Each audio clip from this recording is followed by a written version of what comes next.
کہ تمہارے جنات بھی آ جائے اور تمہارے انسان بھی آ جائے، میرے عزت کی قسم میں کھا کر کہتا ہوں، میرے عرش کی قسم میں کھا کے کہتا ہوں، میں اپنے علو شان کی قسم کھا کے کہتا ہوں، اگر سمندر کے جھاگ کے برابر بھی اس بندے کے گناہ ہیں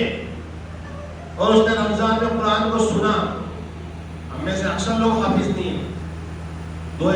دو لوگ حافظ ہیں، باقی سارے کے سارے غیر حافظ ہیں، لیکن فضیلت کیا ہے کہ اس قرآن کے پڑھنے پر سمندر کے جھاگ کے برابر بھی گناہ ہے، اس قرآن کے سننے پر آدمی سن رہا ہے، کہیں دماغ چلا گیا دکان میں کاروبار میں واپس لوٹ کے آیا، سمجھ نہیں آ رہا کہ یہ عربی میں قرآن پڑھ کے آ رہا ہے،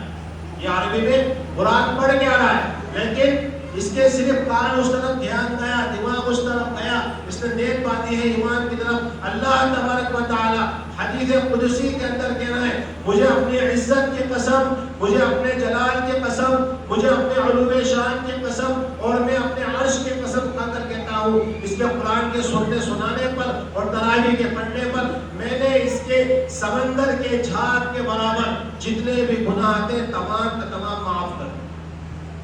میرے بھائیو، یہ تو آگے بڑھنے کا معاملہ ہے۔ یہ رمضان المبارک کے مہینے میں جس طریقے سے دنیا کا ہر انسان یہ چاہتا ہے کہ مارکیٹ میں اور بازار میں میری ایک دکان ہے تو دو ہو جائے، انسانی نفس کا یہ تقاضا ہے، میرے پاس 10 بیگھہ زمین ہو تو 20 بیگھہ